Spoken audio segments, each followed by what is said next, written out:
Friends, welcome back to my channel. তোমরা দেখছো বিশ্বাস টিউটোরিয়াল ইউটিউব চ্যানেল। আর এখনকার ক্লাসে আমি আলোচনা করব ব্যাকরণ সম্পর্কিত প্রশ্ন এবং উত্তর।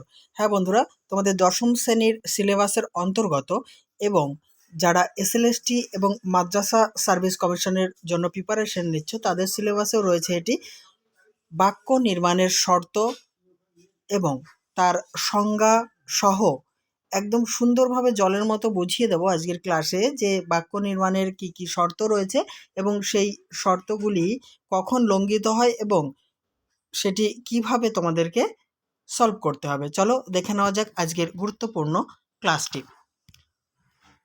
আমরা বাক্য নির্মাণের শর্তের ক্ষেত্রে প্রথমেই জেনে নেব বাক্য কাকে বলে। অত্যন্ত সহজ সরল, যেটি তোমরা ছেলেবেলায় শিখেছো। কতগুলি শব্দ যখন পাশাপাশি বসে মনের ভাব সম্পূর্ণরূপে প্রকাশ করে তখন তাকে বাক্য বলা হয়।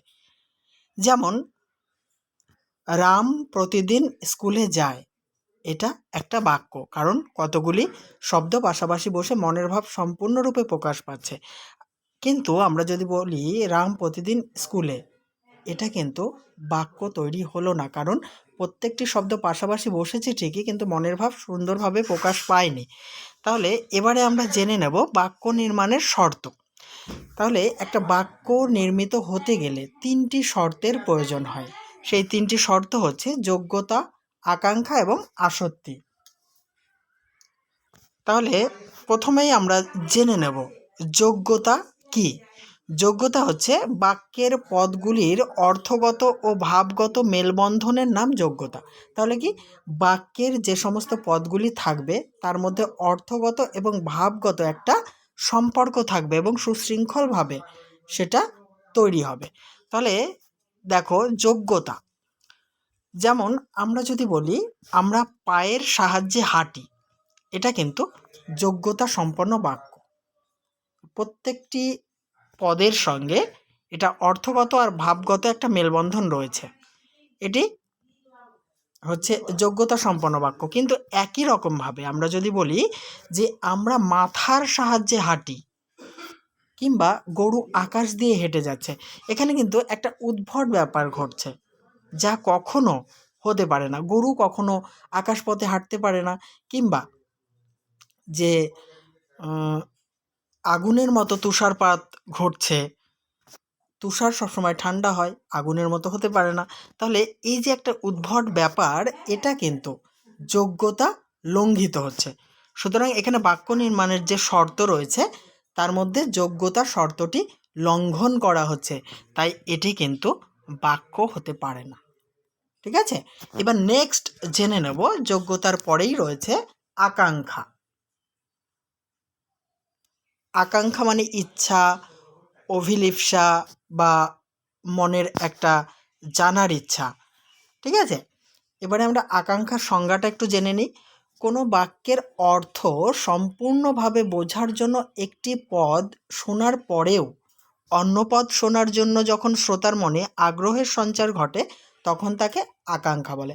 একটা উদাহরণ দিয়ে তোমাদের ব্যাপারটা একদম পরিষ্কার করে দিচ্ছি। দেখো, যদি একটা উদাহরণ দিই, আমি পথে যেতে যেতে সুজয়ের সঙ্গে কথা বলছিলাম বা সুজয়ের সাথে কথা বলছিলাম, এই বাক্যটিতে যতগুলি শব্দ পাশাপাশি বসেছে একটা মনের ভাব সম্পূর্ণভাবে প্রকাশ পাচ্ছে।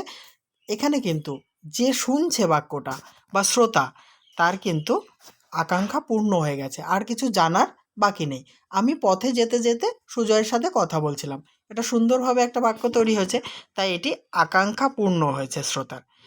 কিন্তু একইভাবে আমরা যদি বলি আমি পথে যেতে যেতে সুজয়ের সাথে কথা, এরপরে আর কোনো শব্দ নেই, তাহলে আমি পথে যেতে যেতে সুজয়ের সাথে কথা, কি সুজয়ের সাথে কথা কি, আরও কিছু জানার জন্য ইচ্ছা প্রকাশ পাচ্ছে না, যে সুজয়ের সাথে কথা বলছিলাম বা কথা বলেছিলাম, এরকম একটা শব্দ বসবে। তাহলে কিন্তু এই যে এখানে শ্রোতার আকাঙ্ক্ষা পূর্ণ হয়নি, মানে এই পদগুলি বা শব্দগুলি বসার পরেও, মানে জানার পরেও শ্রোতার মনে হচ্ছে আরও কিছু জানতে পারলে তার মনের আশা পূর্ণ হতো। ঠিক আছে, এখানে শ্রোতার আকাঙ্ক্ষা পূর্ণ হয়নি, সুতরাং এখানে বাক্য নির্মাণের আকাঙ্ক্ষা শর্তটি লঙ্ঘিত হয়েছে। নেক্সট মানে লাস্ট যে শর্তটি রয়েছে তা হচ্ছে আসক্তি। দেখো, আসক্তি কাকে বলে আমরা একটু জেনে নিই। আসক্তি নয় কিন্তু। যে তোমরা স্টুডেন্টরা বা তোমরা শিক্ষার্থীরা অনেকেই এটা ভুল করো, আসক্তি বলো, আসক্তি নয়, এটা আসক্তি, যার অর্থ হচ্ছে নৈকট্য। সংজ্ঞা জেনে নেব। বাক্যে অবস্থিত পরস্পরের সাথে সম্পর্কযুক্ত পদগুলিকে সঠিক স্থানে বসিয়ে যে বাক্য তৈরি করা হয় তাকে আসক্তি বলে। তাহলে এলোমেলোভাবে শব্দ বসলে কিন্তু হবে না, সঠিকভাবে শব্দ বসিয়ে বাক্য তৈরি করতে হবে, তখনই সেটা আসক্তিযুক্ত বাক্য হবে। যেমন দেখো, আমি আগামীকাল কলকাতায় যাব, এটি আসক্তিযুক্ত বাক্য। আমি আগামীকাল কলকাতায় যাব, এখানে মনের ভাব সুন্দরভাবে প্রকাশ পাচ্ছে এবং সঠিক একটা বাক্য তৈরি হয়েছে, এটা আসক্তি ঠিকঠাকই আছে। এবার একইভাবে আমি যদি বলি আমি কাল আগামী যাব কলকাতায়, এখানে এটি বাক্য তৈরি হয়নি। কারণ কি, বাক্য নির্মাণের যে শর্ত আসক্তি, এর অভাব রয়েছে। তার মানে কি, শব্দগুলি এলোমেলোভাবে বসলে আসক্তির অভাব ঘটে। ঠিক আছে, তাহলে আরেকটি তথ্য তোমাদেরকে জানিয়ে রাখি যে আসক্তির অপর নাম নৈকট্য। মানে খুব সহজে একবারে 3টে সম্পর্কে একটু আলোচনা করে দিই। দেখো, বাক্য নির্মাণের 3টি শর্ত। যোগ্যতা, যখন উদ্ভট কিছু বোঝাবে, যে গরুটি আকাশপথ দিয়ে হেঁটে যাচ্ছে বা মানুষটি আকাশ দিয়ে হাঁটছে, একটা উদ্ভট কথা, তাহলে সেক্ষেত্রে হবে যোগ্যতার অভাব। তারপরে কোনো একটা বাক্য সেটা সম্পূর্ণভাবে মনের ভাব প্রকাশ পেল না, একটা বাক্য বলা হলো কিন্তু তারপরে মনে হচ্ছে আরও কিছুটা বলা হবে, যে আমি পথে যেতে যেতে ভাবছিলাম রামের সাথে কথা ড্যাশ, মানে আর কিছু নেই, আমি পথে যেতে যেতে যেতে ভাবছিলাম রামের সাথে কলকাতায় যাব, এটাও হতে পারে, বা রামের সাথে কথা বলবো, তাহলে সেটা হচ্ছে তোমার কি যে আকাঙ্ক্ষা, সেটা কিন্তু পরিপূর্ণ হচ্ছে। আর যখনই বাক্যটা সম্পূর্ণ হচ্ছে না, সেখানে আকাঙ্ক্ষার অভাব রয়েছে।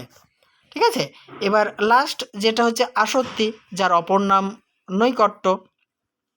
তাহলে এলোমেলোভাবে যদি শব্দগুলি, একটা বাক্যের মধ্যে অগোছালো শব্দ থাকবে, মানে এলোমেলোভাবে বসানো থাকবে।